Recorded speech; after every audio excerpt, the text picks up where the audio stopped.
Selamat sore rekan-rekan media yang kami banggakan, dan tentunya pada sore ini rekan-rekan sudah berhadir di Polres Metro Jakarta Timur, tepatnya pada 1 Mei 2023. Juga kami sampaikan pada sore ini bersama-sama ada Bapak Kapolres Metro Jakarta Timur, kemudian juga saya didampingi dari Puslap 4, dari Kedokteran Forensik Rumah Sakit Polri, kemudian juga dari APSI 4, ya, kemudian juga dari PT Kereta Api, dan tentunya yang paling utama kami juga bersama-sama dengan keluarga besar, dalam hal ini adalah keluarga dari almarhum AKBP Budi Alfriz Towoliyo, yaitu kakak sepupu Bapak Fondel Towoliyo. Beliau adalah merupakan kakak sepupu dari almarhum. Rekan-rekan akan menyampaikan perkembangan penyelidikan dan kemudian juga pada proses sampai dengan penyidikan atas kasus meninggalnya almarhum AKBP Budi Alfriz Towoliyo. Namun pertama-tama pada kesempatan hari ini kami turut berbelasungkawa karena bagian daripada keluarga besar kami, ya, karena almarhum juga merupakan bagian daripada Polri, anggota Polri. Kami harap juga kepada keluarga tentunya diberikan kekuatan, diberikan ketabahan, ya, dan saat ini tentu masih dalam rangkaian berkabung. Polda Metro Jaya telah melakukan langkah-langkah, ya.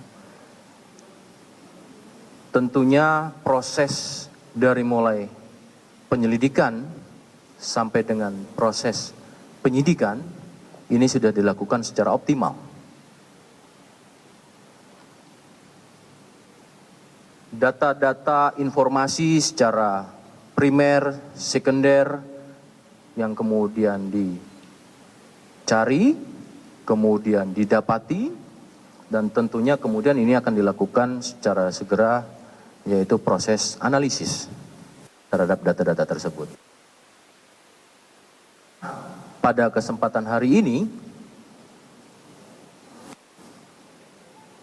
Polda Metro Jaya bersama-sama dengan para narasumber yang tadi saya sebutkan akan menyampaikan hasil dari proses penyelidikan sampai dengan penyidikan ini, baik secara induktif maupun secara deduktif, sehingga proses ini menjadi suatu fakta hukum untuk membuat terangnya suatu peristiwa. Adapun metodenya, baik melakukan secara prosedur, teknis, dan juga secara saintifik. Kami pahami besar harapan seluruh masyarakat, dan yang paling utama adalah harapan keluarga korban untuk mendapatkan hasil ini secara komprehensif. Tentu dengan metode-metode yang saya sampaikan tadi, yaitu secara prosedur yang tentunya proporsional dan profesional. Sehingga harapannya mampu memberikan gambaran fakta secara jelas tentang apa yang terjadi pada peristiwa ini.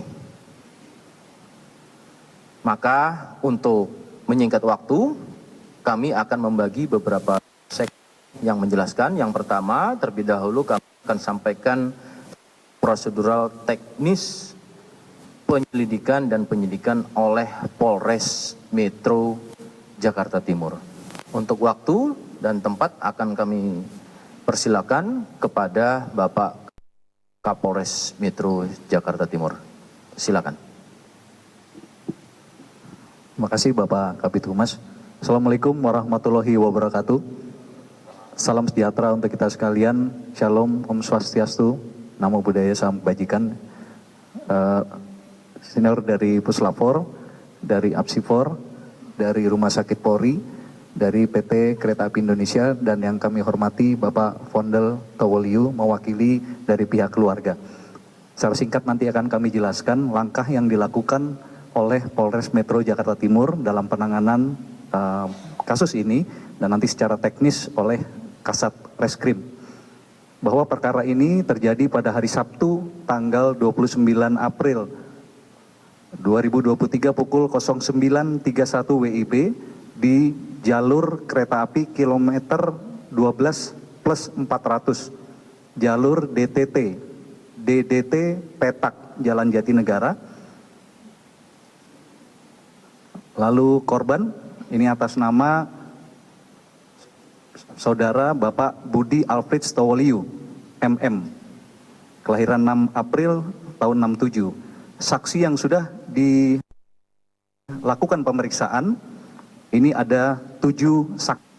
Mulai dari sepupu daripada almarhum, wakil kepala stasiun, masinis, asisten masinis, PKD Stasiun Jatinegara, lalu ada 2 personil, yaitu dari Polres Jakarta Timur dari Satuan Narkoba.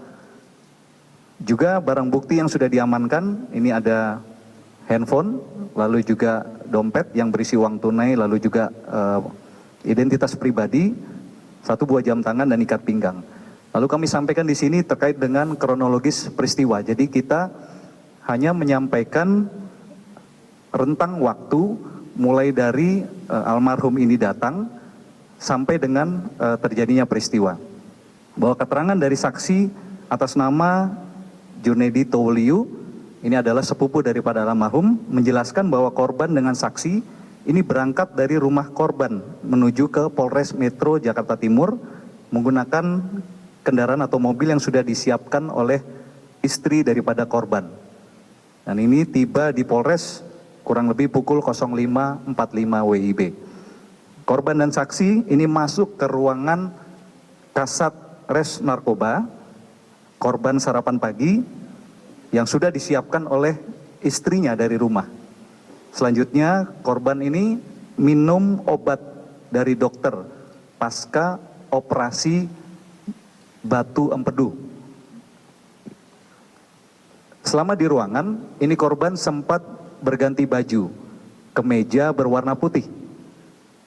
Mencoba tidur di ruangan istirahat, namun ternyata tidak bisa tidur. Terbangun lagi, membuka baju, selanjutnya mengganti kaos dengan memakai jaket hitam. Sekira pukul 09.11 WIB, ini waktu sudah kami cek dengan antara waktu sebenarnya dengan waktu di CCTV, korban seorang diri turun melalui lift lantai 4, ini menuju gerbang masuk ataupun keluar dari Polres dengan berjalan kaki seorang diri, menyeberang jalan raya depan Polres Metro Jakarta Timur pada pukul 09.12 WIB. Ini sesuai dengan waktu di CCTV maupun di waktu sebenarnya. Sekira pukul 09.21 WIB, korban terlihat sampai di depan Stasiun Jatinegara. Ini tampak terlihat dari pantauan CCTV yang berhasil kami dapatkan. Ini berjalan di depan Stasiun Jatinegara, berjalan kaki seorang diri dari arah timur. Ini masih dengan menggunakan pakaian yang sama, seorang diri. Lalu yang berikutnya, ini keterangan dari saksi masinis dan asisten masinis kereta api Tegal Bahari, jurusan Pasar Senen, Tegal. Ini menjelaskan bahwa masuk stasiun Jatinegara ini kecepatan kereta 27 km per jam dengan jarak sekitar 300 meter. Ini saksi melihat korban berdiri, itu seorang diri sambil mungkin menengok ke kanan dan ke kiri di pinggir tembok bagian dalam pembatas area rel dan Jalan Raya Bekasi Timur. Kemudian saksi melihat korban berjalan ke rel jalur 3 atau tempat TKP yang akan dilewati oleh kereta api. Selanjutnya korban tertabrak dan meninggal dunia sekira pukul 09.31. Ini secara singkat yang kami sampaikan. Selanjutnya mungkin nanti Kasat Reskrim menjelaskan lebih lengkap terkait dengan scientific investigation yang dilakukan oleh Metro Jakarta Timur. Silakan.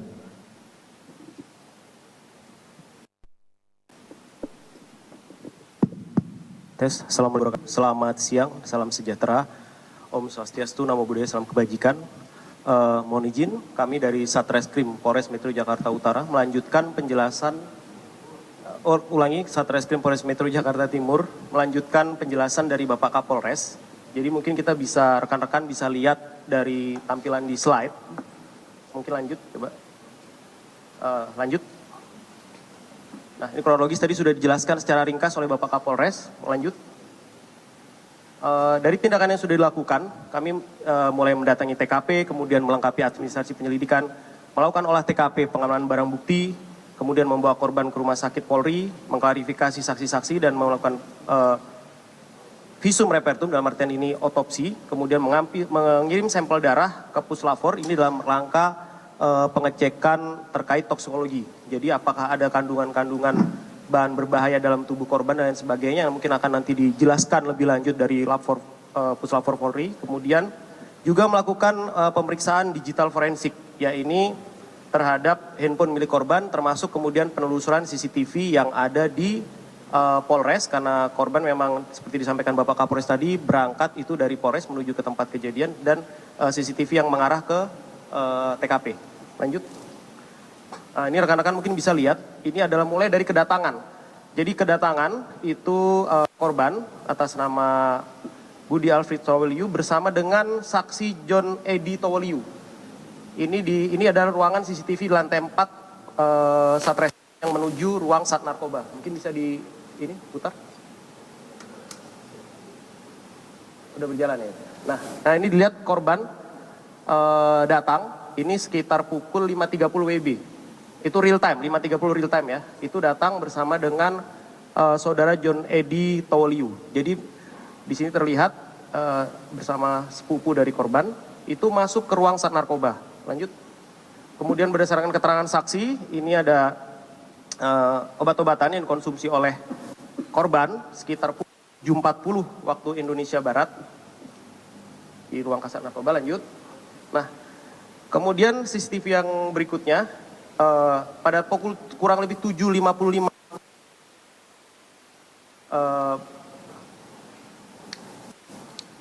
7.55 ini masuk lift ke lantai 4, hendak turun. Kita lanjut coba di sana.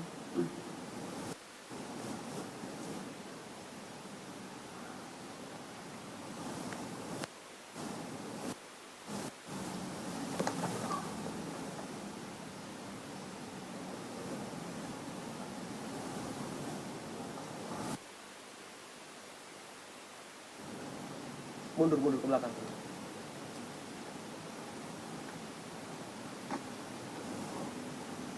Ini pukul 9. Nah, ini sisi yang turun tadi dari lift, coba turun dari lift sebelumnya. Ya, itu biar dulu. Ini ada salah ketik, sebenarnya dia di jam 9:11 real time-nya ya. Jadi memang ada perbedaan real time kan oleh Pak Kapolres tadi. Nah, ini terlihat turun seorang diri menuju lift. Korban turun, kemudian lanjut. Nah, ini CCTV yang ada di Mako Polres keluar. Itu perkiraan sekitar jam 9:12, itu real time-nya. Mungkin nanti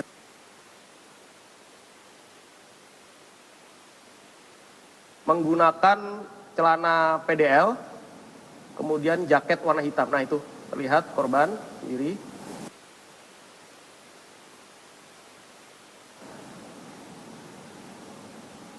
sempat menyeberang ke dekat penyeberangan busway.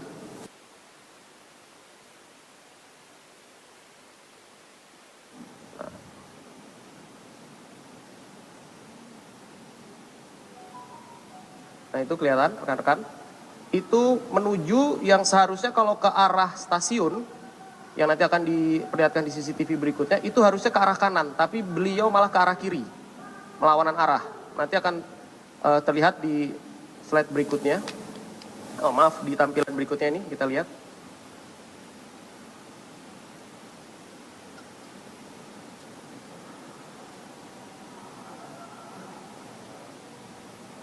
Nah, itu rekan-rekan bisa lihat. Dan dari situ korban balik arah lagi.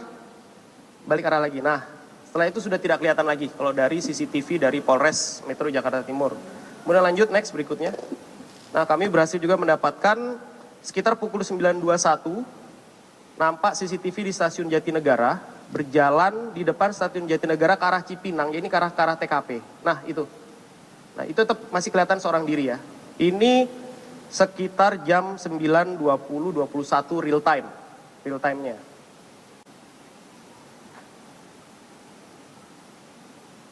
Jarak dari stasiun Jatinegara ini menuju ke TKP, dalam artian di TKP itu mungkin rekan-rekan sudah lihat di TKP-nya ada pembatas gedung yang memang lubang, jadi orang bisa masuk seperti itu. Itu sekitar kurang lebih 500-600 meter dari sisi posisi di sini. Kemudian lanjut. Nah, 9.31 sesuai dengan keterangan dari masinis, kemudian dari pihak KAI, itulah terjadinya tertabrak keretanya korban tersebut di kilometer 12 DDT plus 400 petak Jalan Jakarta Bekasi. Itulah. Kemudian lanjut ke keterangan saksi. Dari keterangan saksi saudara John Edi Towoliu yang merupakan saudara korban yang tadi di rekaman CCTV pertama yang mendampingi korban pada saat datang ke Polres, memang datang dari rumah itu menggunakan mobil Avanza warna putih. Itu yang sudah disiapkan atau dipesan oleh istri korban. Memang tidak membawa mobil pribadi. Karena mungkin secara kondisi beliau juga memang malamnya itu masih dalam perawatan. Masih dalam perawatan di rumah sakit. Kemudian menggunakan mobil ditemani oleh saudara korban, mendampingi korban, sampai di Polres Metro Jakarta Timur, kemudian sempat berbincang-bincang dengan dua orang anggota Polres Metro Jakarta Timur, anggota Sat Narkoba, benar bahwa membicarakan perihal renovasi ruangan kerjanya, kemudian sempat berganti kemeja warna putih, kemudian menggunakan jaket warna hitam kembali, jaket yang sama digunakan. Kemudian ini keterangan lanjut.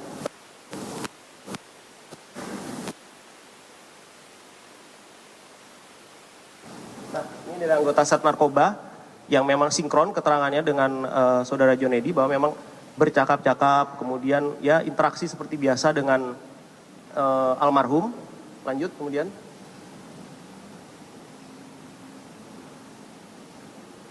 Lanjut. Nah, jadi kalau kami bisa menjelaskan ini terbagi memang jadi 3 klaster ya. Pada saat beliau datang dan di Polres, kemudian saat kejadian di perjalanan yang ditangani dengan CCTV dan setelahnya. Jadi di sini kita pada saat di TKP itu ada 4 orang saksi yang sudah kita ambil keterangannya, mulai dari masinis, kemudian asisten masinis, kemudian adalah petugas KAI yang dihubungi pertama kali oleh masinis yang mengatakan bahwa memang terjadi kalau dalam bahasa kereta api itu tertemper apa ya? Tertemper itu tertabrak kereta. Jadi datang untuk mendatangi TKP dari pihak KAI itu, saudara ada 2 orang sudah kami mintai keterangan. Seperti yang dijelaskan Bapak Kapolres tadi, memang kereta ini adalah kereta Tegal Bahari yang menuju ke Tegal dari Senen. Kecepatan pada saat di wilayah situ adalah 27 km per jam memang. Jadi melihat dalam jarak waktu, kalau rekan-rekan di TKP mungkin lihat ada seperti flyover. Nah, keluar dari flyover itu kereta sudah melihat seseorang berdiri di pinggir tembok yang memang, nah ini posisinya kita olah TKP itu adalah masinis yang menunjuk. Nah, jadi korban itu berdiri di situ posisinya. Prosedur kereta melaksanakan memang membunyikan suling untuk memperingatkan memang orang yang biasanya terlihat seperti mau melintas dan sebagainya. Kereta berjalan pelan, kemudian pada saat di kilometer yang tadi sudah kami sampaikan, korban itu melintas. Kemudian terjadilah kejadian tersebut tertabrak oleh kereta api, kemudian dari masinis melaporkan ke stasiun Jatinegara yang diterima oleh saksi Kurniawan, dan yang pertama kali datang untuk melihat kebenaran bahwa memang adanya korban yang telah tertemper kereta api. Kemudian lanjut, itu Pak Kurniawan didampingi oleh PKD keamanan sama kesaksiannya. Setelah itu kami juga setelah olah TKP kemudian pengaman korban, di sini kami melakukan olah TKP juga di pasca kejadian, termasuk ruangan kerja Kasat Narkoba yang memang secara ini tidak ditemukan hal yang mencurigakan atau lain sebagainya, hanya obat-obatan dan lain sebagainya yang memang sedang kita dalami. Kemudian lanjut, dari hasil, nah ini obat-obatan yang ada ini obat sakit ya, maksud kami obat-obatan bukan obat-obatan terlarang atau apa enggak, karena memang beliau sedang dalam masa perawatan akibat sakit batu empedu yang memang setelah pelaksanaan operasi. Jadi ini obat-obatan dikonsumsi pasca operasi dan selama perawatan. Lanjut. Kemudian hasil pemeriksaan visum sementara tadi mungkin sudah dilampirkan, tapi mungkin akan lebih jelas nanti dari dokter forensik. Kemudian ini hasil sementara digital forensik dari handphone, bahwa memang dari hasil digital forensik, nanti mungkin dijelaskan juga dari Puslapor secara lebih detail, kami hanya menepis bahwa berita-berita yang beredar bahwa tidak ada itu telepon dari orang-orang tidak dikenal dan lain sebagainya. Di sini yang menelpon semuanya orang yang dikenal oleh beliau, mulai dari keluarga, anak buah, kemudian banyak sih istri mungkin, anak buah beliau, Wakasat Narkoba, yang sudah kita ambil keterangan kecuali istri ya, karena masih berduka. Secara garis besar seperti itu. Lanjut. Kemudian dari setelah yang kami lakukan sampai pada hari ini, kami masih menunggu hasil visum otopsi yang resmi. Yang tadi itu hanya hasil sementara, karena kami minta untuk percepatan. Kemudian setelah nanti masa berdukanya mungkin sudah bisa ini dilewati, mungkin dengan pihak keluarga korban kita minta keterangan, kemudian secara digital, hasil digital forensik handphone milik korban secara keseluruhan. Kemudian mungkin nanti kami akan upaya melakukan tindakan psikologi forensik, di mana kita mungkin dari situ bisa mendalami lebih dalam penyebab-penyebab mungkin terjadinya kejadian seperti ini. Untuk sementara seperti itu tindakan-tindakan, kemudian upaya-upaya penyidikan yang telah dilaksanakan oleh Satreskrim Polres Metro Jakarta Timur. Demikian Komandan. Terima kasih. Baik rekan-rekan, itulah tadi yang disampaikan oleh Bapak Kapolres Metro Jakarta Timur dan Kasat Sirse. Tentunya perlu diyakini proses ini oleh Polres Metro Jakarta Timur ini sudah dilakukan secara prosedur teknis ya, dan sudah dilakukan secara maksimal. Tadi kita dengarkan bersama. Tentu dalam waktu yang kita rasakan cukup untuk melakukan analisis. Namun tadi juga saya sampaikan ada beberapa narasumber lain. Dalam proses ini Polda Metro Jaya kan selalu konsisten dan komitmen dalam setiap pengungkapan kasus akan melakukan metode-metode secara crime scientific investigation, scientific crime investigation ya. Dalam scientific crime investigation ini adalah memadukan antara prosedur, teknis dan keilmiahan. Harapannya adalah mendapatkan keakuratan ya, keakuratan dan tentunya melalui disiplin ilmu yang ada. Kemudian saat ini ya, tentu kita akan meminta dari kedokteran forensik, pertama langkah-langkah yang sudah dilakukan oleh penyidik setelah mendapati olah TKP, kemudian korban almarhum kita bawa ke Rumah Sakit Kramat Jati Polri, dan mendasari pada surat permintaan penyidik untuk melakukan otopsi. Kepada dokter forensik, Dr. Asri, kami mohon untuk waktunya memberikan penjelasan. Terima kasih.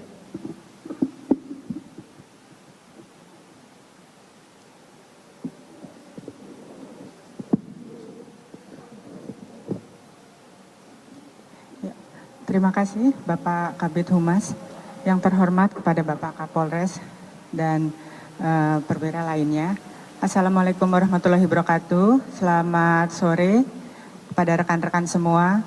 Jadi atas izin dari penyidik, kami dapat menjelaskan bahwa jenazah atas nama Budi Atowoliu datang ke Rumah Sakit Polri itu tanggal 29 April 2023. Atas permintaan dari penyidik berupa surat permintaan visum, maka kita lakukan pemeriksaan luar dan dalam pada hari yang sama. Dari pemeriksaan yang sudah kita lakukan, itu ditemukan banyak luka-luka lecet, luka-luka memar, ya. Kemudian ada juga patah tulang, organ-organ dalam yang hancur, ya, robek, gitu, robek. Dan pada bagian tubuhnya mengalami putus, gitu ya, seperti yang terlihat di tayangan tersebut. Dari situ kami menyimpulkan bahwa kekerasan, luka-luka yang terdapat pada tubuh jenazah itu akibat dari suatu kekerasan tumpul, di mana kekerasan tumpul itu akibat dari benturan benda yang memiliki kecepatan tinggi.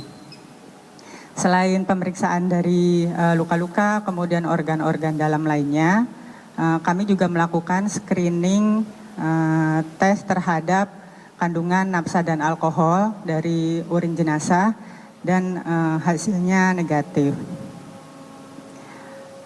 Untuk pemeriksaan lebih lanjut atas dugaan adanya obat-obatan yang berbahaya maupun racun-racun lainnya, maka kami sudah melakukan koordinasi dengan bantu mengambil sampel organ-organ dari tubuh jenazah yang kemudian dilakukan pemeriksaan lanjutan untuk kandungan racun tersebut atau obat-obatan tersebut ke Puslapfor Polri. Dan itu sudah diambil oleh penyidik Polres Jaktim pada hari Minggu untuk diperiksa ke Puslapfor Polri. Demikian dari kedokteran forensik, Bapak. Terima kasih. Terima kasih, Dr. Asri. Beliau adalah dokter forensik. Tadi ada tindak lanjut setelah dari kedokteran forensik, kemudian atas permintaan penyidik untuk ke Lapfor atas pengambilan beberapa organ. Tentu juga di sini ada dari Puslapfor akan menjelaskan terkait dengan proses secara saintifik di kedokteran, ulangi, di laboratorium forensik. Silakan, Pak Kombes Wahyu.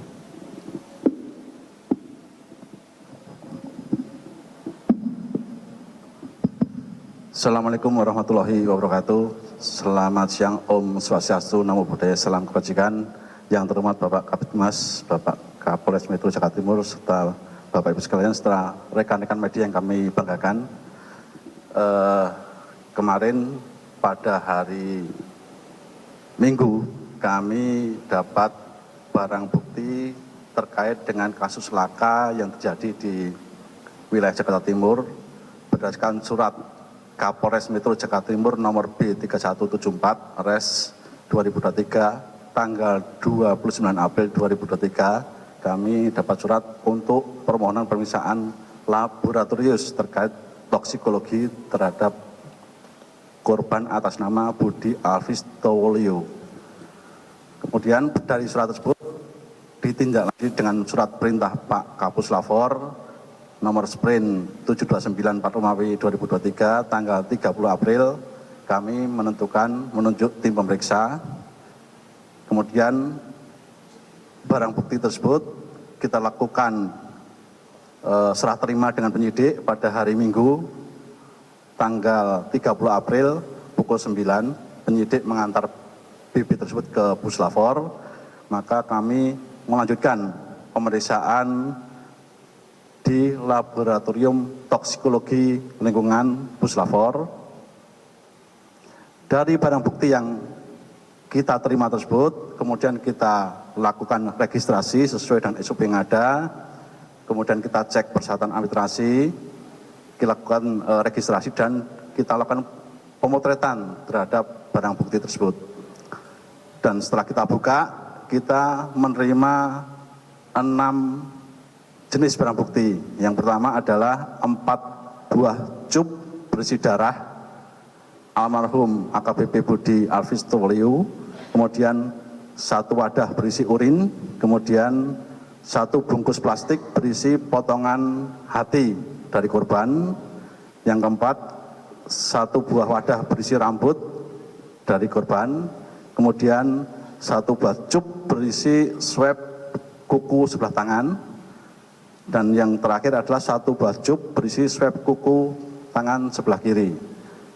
Kemudian dari seluruh barang bukti tersebut kita lakukan pemeriksaan dengan pembatasan karena permintaan penyidik adalah pemeriksaan terkait toksikologi, maka di sini kita membatasi pemeriksaan terkait dengan pestisida, arsen, sianid, dan pemeriksaan alkohol serta narkoba. Walaupun alkohol dan narkoba sudah diperiksa oleh rekan-rekan dari kedokteran forensik, kita tetap melaksanakan pemeriksaan di lab toksikologi.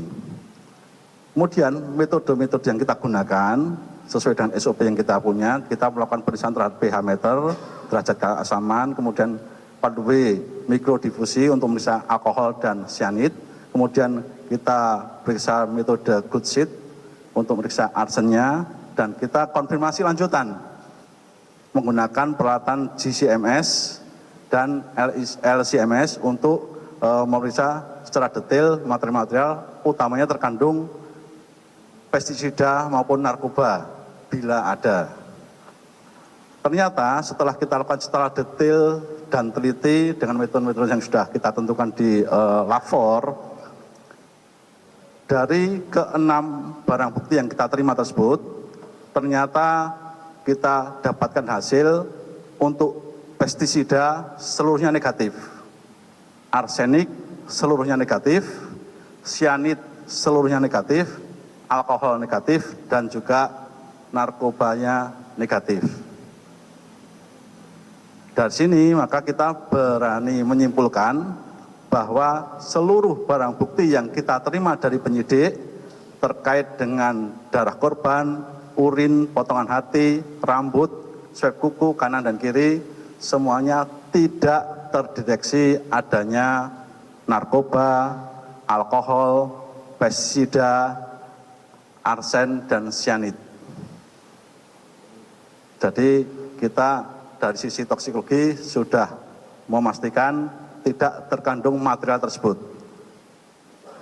Nah, dari sini nanti tentunya akan memudahkan dokter forensik untuk menyimpulkan penyebab kematiannya. Itu yang bisa kita laporkan kepada rekan-rekan terkait dengan pemeriksaan toksikologi. Kemudian mungkin akan dilanjutkan dengan rekan kami, Pak Kabid Fiskompor, untuk menyampaikan hasil pemeriksaan terkait dengan digital forensik. Silakan Pak. Terima kasih Pak Wahyu. Mohon izin saya melanjutkan dari Puslapfor. Tadi Pak Wahyu menyampaikan terkait dengan toksikologi. Pada kesempatan ini saya ingin menyampaikan terkait dengan bukti digital. Jadi kami dari Puslapfor, khususnya bidang fisika dan komputer forensik, hari Minggu, tanggal 30 April 2023, pukul 20.05, kami menerima barang bukti elektronik berupa 1 unit HP iPhone 13 Pro Max model A2643 dengan kapasitas 512 GB milik korban. Sesuai dengan permintaan dari penyidik, kami telah melakukan pemeriksaan aktivitas panggilan. Jadi aktivitas panggilan atau kita sebut biasanya adalah call log pada hari kejadian. Dengan menggunakan metode logical dan live analysis, kita dapatkan hasil sebagai berikut. Bahwa terdapat 6 aktivitas panggilan. Jadi hanya ada 6 aktivitas panggilan pada hari kejadian. 3 panggilan keluar, 2 miss call, 1 panggilan masuk. Aktivitas panggilan pertama kali itu terekam pada pukul 06.55.03. Jadi di pagi hari, kemudian panggilan terakhir terekam pada pukul 09.29.26. Jadi sekali lagi panggilan terakhir 09.29.26, di mana panggilan terakhir ada komunikasi selama 38 detik. BB sekarang masih ada di Puslapfor untuk dilakukan pemeriksaan lanjutan terkait dengan metode full file system. Ini memerlukan waktu minimal untuk ekstraksi adalah 11 jam. Nah, sekarang sedang berjalan sehingga hasilnya belum bisa disampaikan pada kesempatan ini. Mungkin itu yang bisa disampaikan dari Digital Forensik. Terima kasih, kami kembalikan kepada Pak Kabid Humas. Baik, terima kasih Kombes Wahyu dan Kombes Supi. Ya, ini rekan-rekan terkait dengan saintifik, ya, konsisten bagaimana memadukan antara prosedur teknis, kemudian juga secara saintifik. Kemudian kami juga perlu sampaikan dalam hal ini di tengah-tengah kita juga ada dari APSIFOR, Asosiasi Psikologi Forensik, akan menjelaskan terkait dengan secara global dan sekaligus bagaimana metode untuk mengedukasi kepada kita semua terkait dengan peristiwa-peristiwa yang sudah selalu bersama-sama berkolaborasi dengan Polri. Ini wujud daripada interprofesi untuk berkolaborasi. Silakan untuk Bapak Ketua APSIFOR. Baik, terima kasih Bapak Kabid Humas dan juga Bapak Kapolres Jakarta Timur. Assalamualaikum warahmatullahi wabarakatuh. Selamat sore, salam sejahtera untuk kita semua.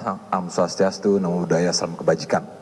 Pertama-tama kami dari APSIFOR, Asosiasi Psikologi Forensik Himpunan Psikologi Indonesia, menyampaikan keprihatinan dan berbelasungkawa kami, dan kami menyampaikan empati yang mendalam kepada pihak keluarga. Dan kami juga mengajak masyarakat, mari kita berempati kepada keluarga, kita mendukung pemulihan psikologis yang tentunya ini tidak mudah bagi keluarga dan pihak-pihak yang dekat dengan korban. Dan dalam rangka scientific crime investigations, penyidikan yang berbasis science, berbasis ilmiah, maka kami APSIFOR mendukung penyidikan yang sedang berlangsung, kolaborasi profesi. Dan untuk dijelaskan kepada masyarakat melalui media juga bahwa salah satu kegiatan praktek profesional kami, psikolog forensik, untuk memahami suatu kasus, karena kami tidak memiliki ground truth-nya, adalah kita melakukan yang namanya metode otopsi psikologis.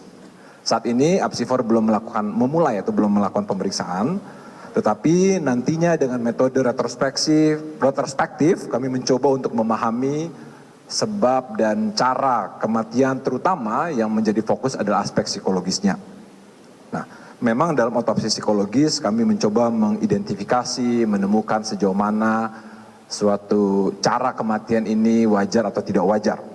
Dan yang perlu kami sampaikan adalah, marilah kita melihat bahwa setiap individu, masyarakat, termasuk kita semua, APH dan sebagainya, kita adalah individu-individu yang bisa dikatakan perlu dilihat secara utuh. Kita lihat dari aspek biopsikososialnya. Ketika kita bicara tentang kesehatan, tidak hanya fisik saja, WHO juga kemukakan bahwa bicara kesehatan ini secara holistik. Ada kesehatan fisik, termasuk psikisnya, termasuk sosial dan sebagainya. Nah, ini menjadi penting. Artinya adalah kita melihat bahwa setiap individu memiliki kerentanannya masing-masing. Ada faktor individual dan juga ada faktor social support, dukungan sosial yang sangat penting untuk bagaimana membantu kondisi psikologis individu. Nah, ini menjadi sesuatu hal yang sangat penting. Seringkali kita kemudian dengan pemahaman kita yang terbatas mencoba untuk melihat kondisi psikologis seseorang, tetapi yang paling tahu tentang bagaimana kondisi psikologis diri kita masing-masing adalah kita sendiri. Nah, meskipun demikian, saya pikir kita sebagai masyarakat, sebagai orang yang ada di sekitar yang lainnya, kita perlu menunjukkan dukungan, social support satu sama lain itu menjadi sesuatu hal yang penting, dan bagaimana kemudian pendekatan kita terhadap satu sama lain, individu yang ada di sekitar kita menjadi sangat penting dalam rangka kemudian untuk mencegah masalah-masalah psikologis menjadi lebih berkelanjutan. Itu saja saya pikir yang penting untuk kami garis bawahi, dan ini adalah memang ada aspek psikologis yang khas dan kuat yang perlu kemudian diperiksa, didalami dalam setiap kasus, termasuk kasus ini melalui suatu pemeriksaan psikologi forensik. Saya pikir itu saja Pak Kadif yang bisa kami sampaikan. Terima kasih. Terima kasih Bapak Ketua APSI4. Ini sebagai suatu himbauan dan juga edukasi bagi kita bersama. Rekan-rekan, proses ini juga turut serta diawasi oleh seluruh masyarakat dan rekan-rekan media. Namun yang terutama kita sudah hadir di tengah-tengah kita ini, yaitu dari pihak keluarga Bapak Fondel Towoliu selaku kakak sepupu almarhum. Ya, tentunya apa yang sudah kita sampaikan ini merupakan langkah-langkah saat ini yang kita dapat sebagaimana yang sudah dijelaskan baik secara prosedur teknis, proporsional, profesional, prosedural tadi, dan juga ditambahkan saintifik. Dan tentunya kami juga memberikan waktu kepada keluarga untuk memberikan tanggapan ataupun juga apa yang mau disampaikan kepada rekan-rekan. Terima kasih. Silakan. Terima kasih untuk kesempatannya. Yang saya hormati Pak Kapolres Metro Jakarta Timur, juga Kabid Humas dan Bapak Ibu semua yang sudah hadir bersama di tempat ini, juga rekan-rekan media yang saya kasihi juga.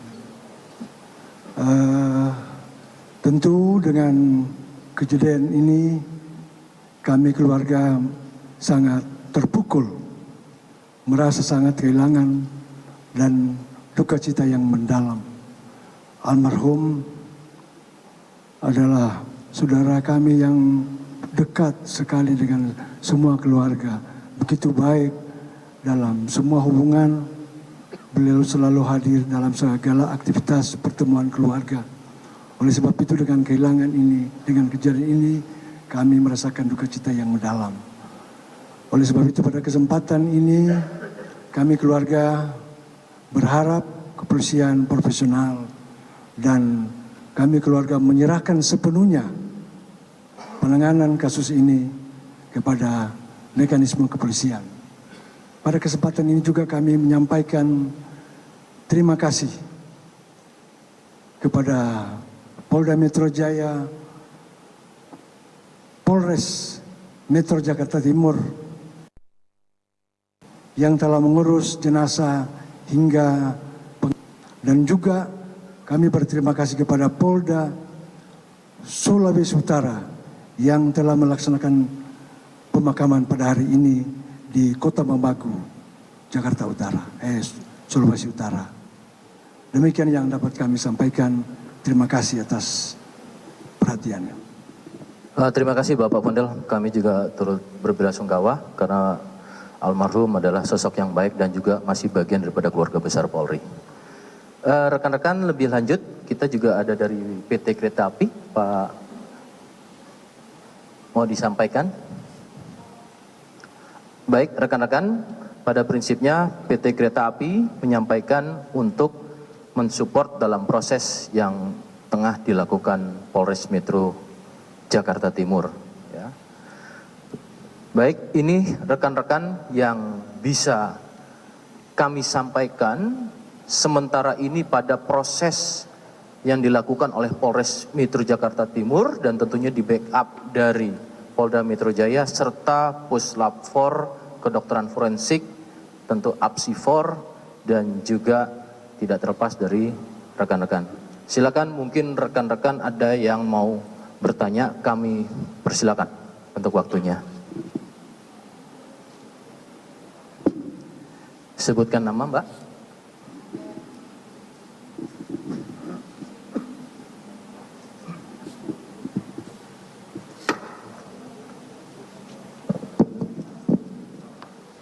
Selamat sore semuanya. Perkenalkan saya Maria Anastasia dari Net TV. Mohon izin sebelumnya saya ingin mengungkapkan turut berduka cita atas meninggalnya almarhum. Lalu saya memiliki pertanyaan, mungkin ini bisa dijawab Pak Kasat atau mungkin keluarga korban. Tentang berita yang beredar, ini ada keterangan bahwa yang disampaikan oleh perwakilan keluarga sebelumnya, yaitu paman korban bernama Pak Siprus begitu ya, yang menyatakan bahwa sebelum keluar dari kantor begitu, almarhum ini sempat mendapatkan telepon lalu tergesa-gesa, lalu juga katanya beliau ini pergi meninggalkan naik ojek online seperti itu, yang tadi sepertinya dalam press conference ini tidak disebutkan sama sekali. Lalu terkait hal itu apakah kemudian pernyataannya dicabut atau mungkin bisa dijelaskan juga paman korban ini seperti apa relasi dan juga kemudian atas dasar apakah pernyataan yang sebelumnya ini disampaikan dan tersebar di masyarakat seperti itu Pak. Terima kasih. Terima kasih Mbak Tasyah dari Net TV. Baik, yang ini ada dua pertanyaan ya terkait relasi keluarga, dan yang pertama adalah terkait dengan apa yang menjadi langkah-langkah yang sudah dilakukan dengan statement tersebut. Yang pertama sebelum ke Pak Kapolres ya nanti mungkin dan Pak Fondel, proses penyelidikan dan penyidikan ini tadi sudah saya sampaikan.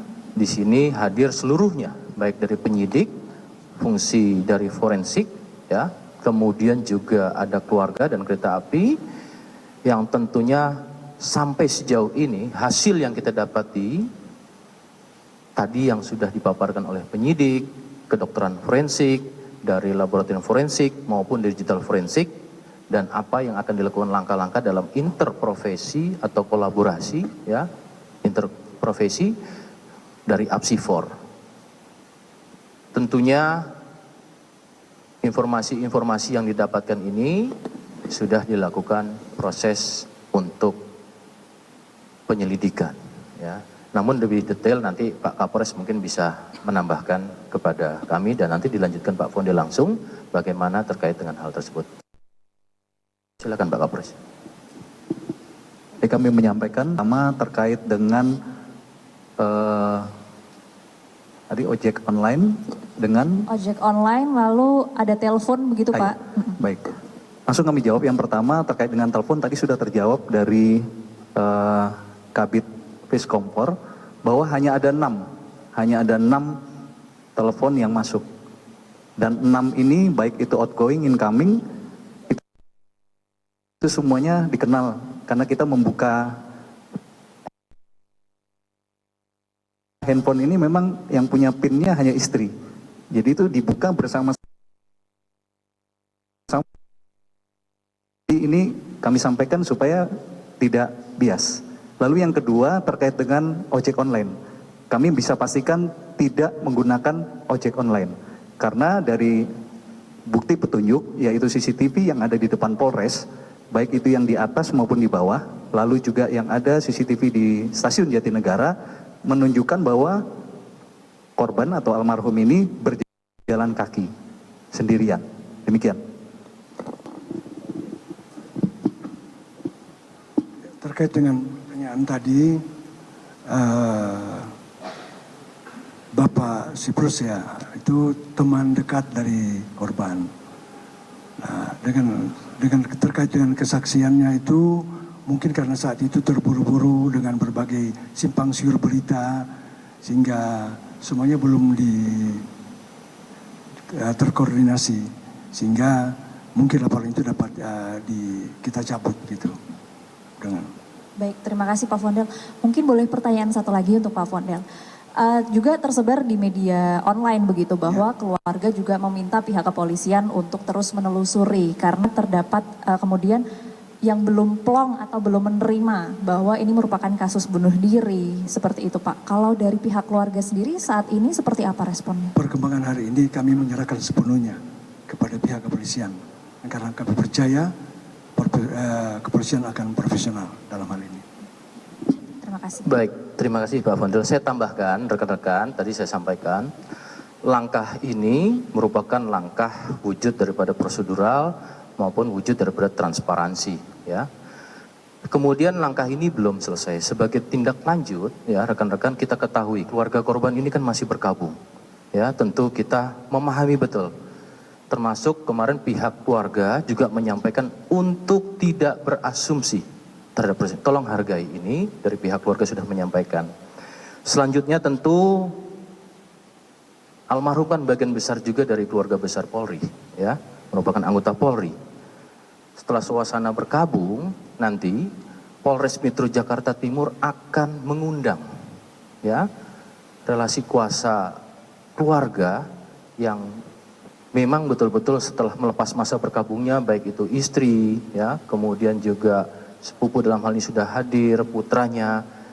Langkah-langkah yang kita lakukan ini secara komprehensif juga nanti akan kita paparkan. Kita akan jelaskan kepada pihak keluarga korban. Sehingga hal ini bisa memberikan gambaran secara utuh apa langkah-langkah teknis prosedural maupun secara saintifik yang tentunya ini membutuhkan waktu, rekan-rekan, ya. Jadi kasus terkait peristiwa ini belum selesai. Tindak lanjutnya akan menunggu waktu yang cukup bagi keluarga selepas masa berkabung. Kami akan menjelaskan secara detail kepada pihak keluarga korban. Itu rekan-rekan yang bisa saya tambahkan. Ada yang lain?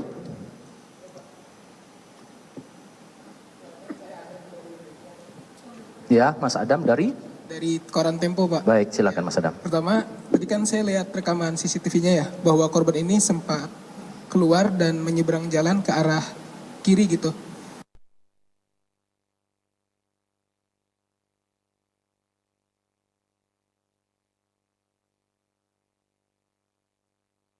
Tidak melihat keanehan, kejanggalan seperti itu kan. Maksudnya kan dari kiri tiba-tiba ke kanan itu udah janggal gitu. Nah, apakah petugas yang berjaga di situ tidak melihat kejanggalan korban? Kemudian tadi disebutkan juga bahwa korban ini berjalan bukan menggunakan datang ke Polres bukan menggunakan mobil pribadi, tapi mobil Avanza putih yang disiapkan. Nah, itu kira-kira mobil siapa gitu, Pak, itunya. Itu sih, terima kasih. Baik, nanti akan dijelaskan mungkin oleh Pak Kapolres dan juga Pak Kasat Reskrim, ya. Dua pertanyaan yang saya tangkap terkait dengan hasil tangkapan dari CCTV, ya, ketika berjalan selepas keluar dari gerbang Polres Metro. Dan yang kedua terkait dengan kesiapan mobil yang memang untuk memberangkatkan yang bersangkutan pada saat dari rumah, ya. Iya. Nanti dilengkapi oleh Kasat. Baik, dua pertanyaan. Yang pertama terkait dengan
rumah sakit Pondok Indah. Nah, ini yang bisa kami jelaskan. Nanti ada tambahan terkait dengan kendaraan oleh Kasat Reskrim. Siap, terima kasih. Jadi rekan-rekan, seperti disampaikan Bapak Kapolres tadi, memang malam sebelumnya korban itu masih dalam pengawasan pengobatan di pihak rumah sakit. Kemudian terkait mobil itu Berdasarkan keterangan saudara John Edi Towoli yang mendampingi korban pada saat datang ke Polres, memang dipesan oleh istri korban. Terkait mobil ini siapa, dari mana, siapa yang bawa dan sebagainya, memang belum kami ambil keterangan. Karena tadi seperti disampaikan, pihak keluarga, khususnya istri, kan masih dalam keadaan berduka. Nanti apabila sudah selesai kasusnya perkara, kita akan ambil keterangan secara resmi nanti terkait siapa dan bagaimana adanya mobil tersebut. Itu kalau berdasarkan keterangan dari saudara John Edi Towoli itu disiapkan oleh istri almarhum. Kemudian terkait posisi korban pada saat waktu keluar, memang mungkin rekan-rekan lihat mondar mandir seperti itu ya. Tapi kalau rekan-rekan lihat ke bawah posisinya, pos penjagaan itu menghadap tidak menghadap langsung ke jalan, pun menghadap ke jalan itu tertutup banyak mobil. Kemudian kebetulan ada mobil truk di situ, dan tadi di CCTV kan terlihat banyak mobil dari mobil dinas itu terparkir. Jadi memang tidak kelihatan, dan memang pada saat itu juga ada pelayanan orang keluar masuk yang mungkin anggota jaga fokus terhadap orang yang keluar masuk di dekat penjagaan. Jadi kurang lebih seperti itu. Untuk berarti tambahin lagi kan soal tadi yang tabrakan kereta. Tambahin lagi soal yang tadi tertabrak kereta. Nah, arah keretanya ini apakah mengarah dari Tegal ke Senen atau sebaliknya gitu? Dan kemudian kalau ya koreksi kalau salah gitu, DKI. Setahu saya kalau kereta mengarah dari Jakarta keluar itu berada dalam kecepatan yang mungkin lebih dari 27 km per jam gitu. Nah itu tolong dijelaskan gitu. Jadi keretanya sebenarnya mengarah kemana gitu. Dan kemudian apakah akan ada evaluasi di pos penjagaan setelah kejadian ini gitu? Karena kan kalau kata abang tadi nggak terlihat, apakah itu akan dievaluasi untuk mencegah ini terjadi kembali? Terima kasih. kalau kereta itu adalah rute dari Senen ke Tegal, berarti dari Jakarta menuju ke Tegal. Ya, untuk masalah kecepatan mungkin dari Bapak yang bisa menjelaskan, tapi sesuai dengan pemeriksaan bahwa memang itu kan baru melewati stasiun. Kalau kereta itu melewati stasiun pasti kecepatannya dia akan melambat. Jadi mungkin kalau rekan-rekan yang di jalan kerja kecepatan pasti laju, tapi manakala melewati stasiun, apalagi di situ ada perpindahan jalur, gitu ya. Perpindahan jalur itu di jalur 3 kan terjadinya, itu kan ada 5 jalur itu. Pas saat perpindahan jalur tentunya kecepatannya juga pasti dalam kecepatan yang memungkinkan untuk perpindahan jalur. Nanti kalau terlalu cepat mungkin logikanya juga pasti kereta akan keluar dari rel. Mungkin seperti itu saja. Saya menambahkan nanti terkait dengan kereta api dan Ibu Eva, ya, terkait dengan hal-hal PT Kereta Api dari kehumasannya adalah Ibu Eva. Silakan menghubungi terkait dengan PT Kereta Api. Itu yang bisa saya tambahkan. Cukup rekan-rekan? Tadi pertanyaan Masnya yang terkait evaluasi ke depan mungkin ada karena kan termasuk warga bisa masuk ke area-area seperti itu. Apakah kemudian nanti ada pengawasan? Iya, tadi kami sampaikan Ibu Eva selaku Humas PT KAI akan menyampaikan lebih komprehensif terkait dengan regulasi, pengawasan, dan internal di PT KAI. Itu ya rekan-rekan ya. Baik rekan-rekan, terima kasih. Sejauh ini, sementara ini hasil yang sudah kita sampaikan sangat komprehensif dan expert, serta prosedural, teknis, dan profesional serta proporsional, dan diawasi turut serta keluarga korban dan rekan-rekan media. Sekali lagi saya ucapkan terima kasih, dan kami masih bergabung dengan keluarga besar kami, dan tentunya seluruh masyarakat memahami dan tidak berasumsi. Terima kasih. Wabillahi taufiq wal hidayah. Assalamualaikum warahmatullahi wabarakatuh. Terima kasih Pak.